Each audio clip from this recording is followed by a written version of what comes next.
bien-aimé, ton œuvre est terminée.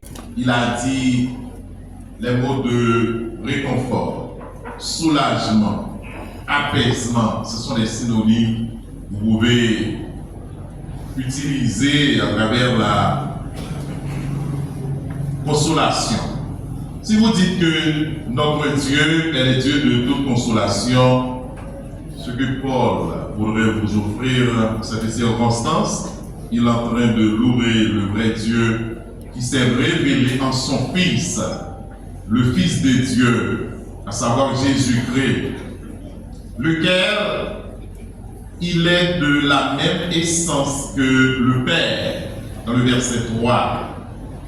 En d'autres termes, Dieu est le Père de notre Seigneur Jésus-Christ. Dans Jean 1er, le verset 14, Jean 5, le verset 17.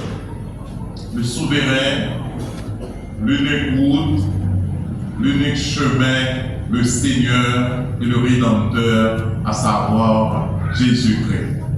Mais bien aimé, alors que Paul jouissait d'une position privilégiée, il a accepté de devenir un serviteur soumis durant son incarnation. En présence de Dieu, personne ne peut pas comparer Dieu. Il est le même hier, aujourd'hui et éternellement. C'est une bénédiction qui englobe l'évangile dans son entier, à savoir Matthieu, Marc, Luc, Jean, Matthieu, Marc, Luc, Jean. Deuxième élément, Père des miséricordes. Paul emprunte cette expression au langage liturgique juif d'une façon justement et une prière prononcée dans les synagogues qui appelait Dieu à traiter le pécheur avec bonté, amour et compassion dans toute l'affliction. L'autre expression à travers ce même texte, Dieu de toute consolation. Dans le Vétérotestamentaire, on peut appeler Dieu par son nom, selon Isaïe 40, le verset 1er, car en lui se trouve la source de toute consolation véritable. Ce que mon Père ne peut pas m'aider à combler. Les héritiers, les grands savants, les grands professeurs ici et ailleurs, mais Dieu, je vous ai dit, il est le même hier, aujourd'hui et éternellement. D'ailleurs, dans le Néo-Testamentaire, le mot grec se traduit par consolation est apparenté au mot bien connu, parakletos. C'est lui qui vient pour aider l'un des noms du Saint-Esprit, selon Jean 14, le verset 26. Mais bien aimé, à travers la parole inspirée de Dieu, qui est la Bible, Dieu nous a donné le Saint-Esprit. C'est notre consolation. C'est lui, à travers Jésus-Christ, qui peut nous orienter. La consolation évoquée ici n'avait pas pour but d'installer Paul dans un confort douillet. Il affirme que Dieu est venu à lui au milieu de ses souffrances et de ses soucis pour le fortifier et lui donner du courage que de la hardiesse. Mesdames, Messieurs, la famille Ploré, aimable membre de l'Église baptiste de Roméo, ce que vous allez voir au travers des afflictions, c'est un terme qui désigne une situation où l'on subit une pression écrasante dans la vie de Paul. Les circonstances ne manquaient où il devait faire face à des attaques qui cherchaient à l'affaiblir. Tout d'abord, à limiter son ministère, ou même à lui ôter la vie. Je peux vous trouver en Haïti, les gens qui disent souvent qu'ils ont tué, qu'ils ont éliminé. Est-ce que c'est lui qui a la vie? Est-ce que l'homme qui a la vie? Est-ce que l'homme qui a consolé le monde? Mais parole, c'est.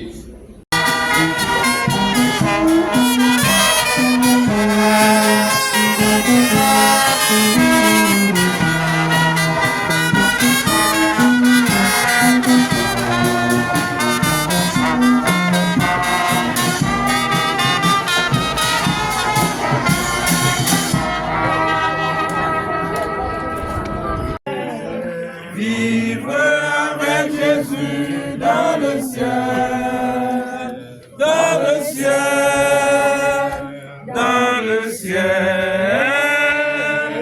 c'est là le bonheur éternel. Amen. Prions le Seigneur. Seigneur, notre Dieu, en ce lieu de silence et de recueillement, nous nous tournons vers toi. Nous te confions la vie de ton enfant, de ton serviteur qui repose ici. Une vie que tu as connue, aimée et accompagnée à pour les cœurs blessés, pour les familles et les amis endeuillés. Accorde-leur ta consolation. Au nom de Jésus, lui qui vit, qui règne au siècle des siècles. Amen. Que la paix de Dieu qui surpasse toute intelligence humaine garde nos cœurs, nos pensées en Jésus et descend sa consolation sur la famille attristée dès ce moment. Il t'a conduit dans ton pèlerinage. Il te soutient dans le sombre passage. Adieu, mon frère. Adieu, âme fidèle. Entre dans la patrie. D'où la souffrance est à jamais bannie. Bois à l'entrée au fleuve de la vie. Adieu, mon frère, adieu. Sublime espoir, Jésus-Christ va apparaître. L'Éternel a donné, l'Éternel a ôté, que le nom de l'Éternel soit béni. Nous aimerions passer les décennies avec Frère Isaac, mais Dieu qui connaît toutes choses, il est le même hier, aujourd'hui, éternellement. Il a pris ce grand serviteur. Que le nom de l'Éternel soit béni. Au nom du révérend docteur Dasné Pierre, pasteur de l'Église baptiste en Jérusalem de Fort-Liberté, au nom du collège pastoral qui compose le révérend Bouddha Gris-Guerrier, pasteur Markinson l'aîné, pasteur Jean-Baptiste Wandley. En mon nom personnel, nous présentons nos mots de sympathie à la famille éplorée, spécialement à l'épouse de notre frère Isaac Pierre, la sœur Nancy, qui était mon disciple quand j'étais officier pour les jeunes Maclor de Fort-Liberté, et nous présentons nos mots de sympathie à toute la famille. Que l'Éternel puisse vous bénir et vous console au siècle des siècles. Amen. À travers le texte qui vous a été lu dans 2 Corinthiens 1er, les versets 3 et 4, nous avons un sujet à vous offrir en cette circonstance. 2 Corinthiens 1er, les versets 3 et 4. Vous pouvez regarder toute la péricope de ce texte, mais cependant, le sujet s'intitule « La consolation des dieux est parfaite ». La consolation des dieux est parfaite. En vue de réduire la distance qui existe entre nous, le ciel et la terre, nous vous invitons à couvrir vos fronts pour prier le Seigneur. Éternel notre Dieu, là, la colère et sans bonté, merci pour toutes choses. Merci infiniment parce que sans toi, nous ne pouvons rien faire. Toi qui nous as donné ce grand serviteur, tu l'avais pris, que ton nom soit béni. Merci parce que, à travers ta parole, tu nous donnes la consolation. À travers l'unique Fils, à savoir Jésus-Christ de Nazareth, qui était venu pour nous sauver, nous pouvons dire la mort, c'est pas toute chose, c'est pas la fin de toute chose, mais c'est le point de départ. Merci parce que dans le vidéo testamentaire, tu nous as enseigné, tu étais là avec ton peuple. À travers le vidéo testamentaire aussi, tu es là. Et ta parole restera comme une lampe allumée pour éclairer, pour briller dans nos vies. Merci, nous aimerions écouter ta parole, Seigneur. Qu'il vous plaise d'utiliser Wycliffe d'Orsainville, ton Fils, par la foi en Jésus-Christ, pour porter comme vaisseau, route de transmission. Nous t'adressons cette prière, non pas en vertu de nos œuvres méritoires, d'ailleurs nous en sommes privés complètement, mais au nom et par les mérites infinis de Jésus, qui vit et qui règne au siècle des siècles. Amen. La consolation de Dieu est parfaite.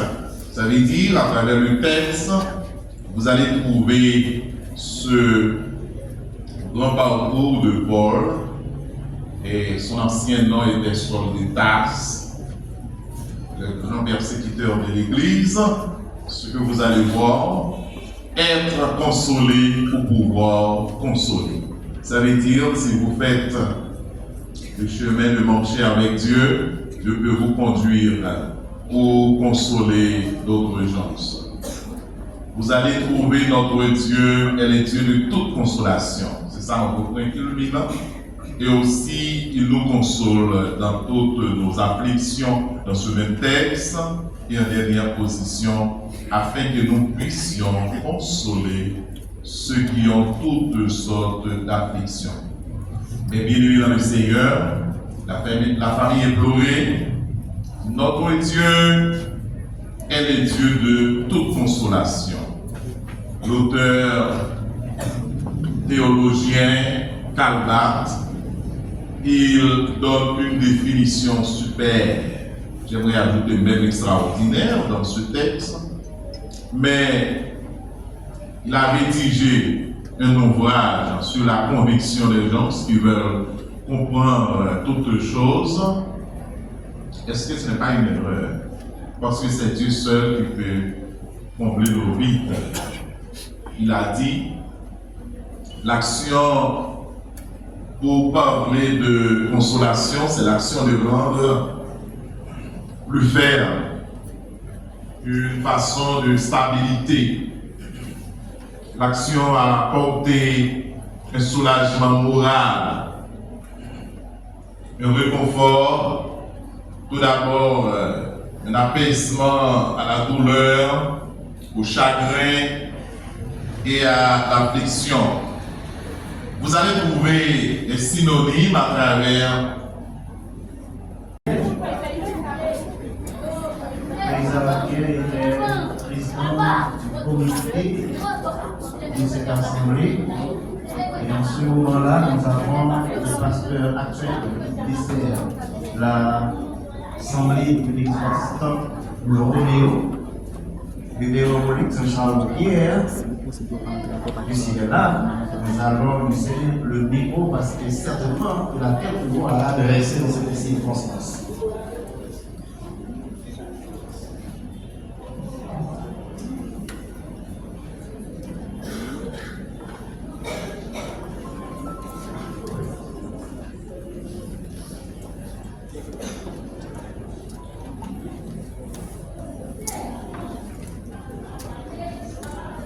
respectable pasteur du collège pastoral de l'église baptiste de Jérusalem de Fort-Liberté, messieurs le maître cérémonie de cette circonstance,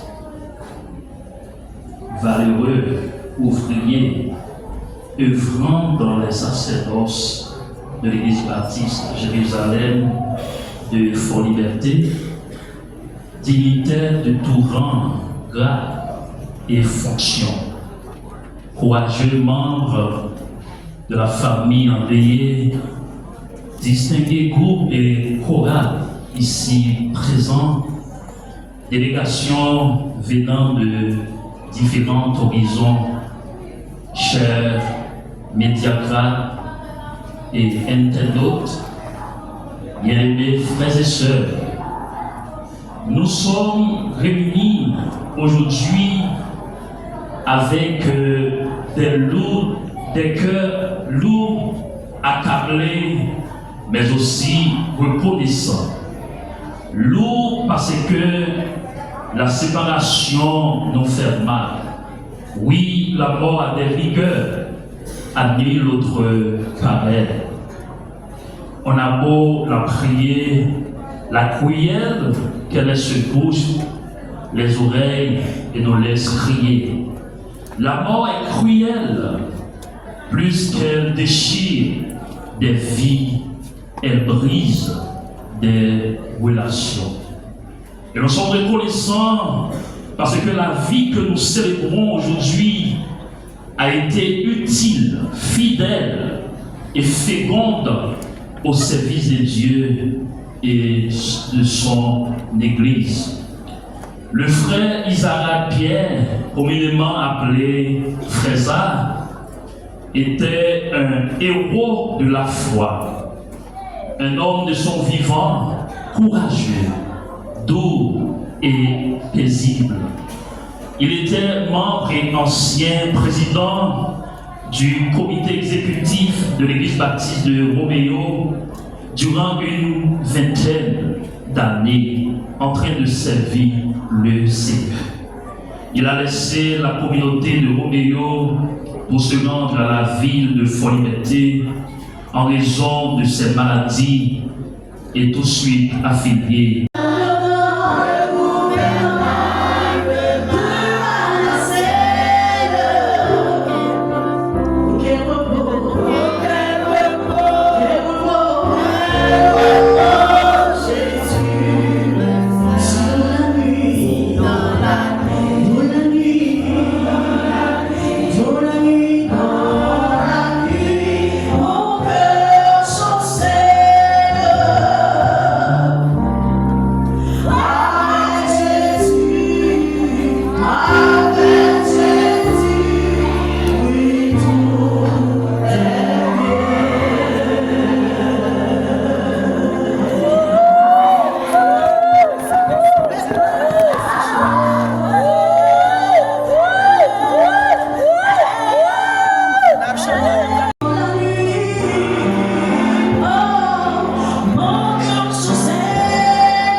Exactement ça, son jeu de notre service. On va dire, sur Nissan Joie, Nissan Polo, Nissan, si on a assemblé, si vous voulez, on va dans mon labo pour nous Nissan Polo. Ok. Madame la famille, dans son ballon.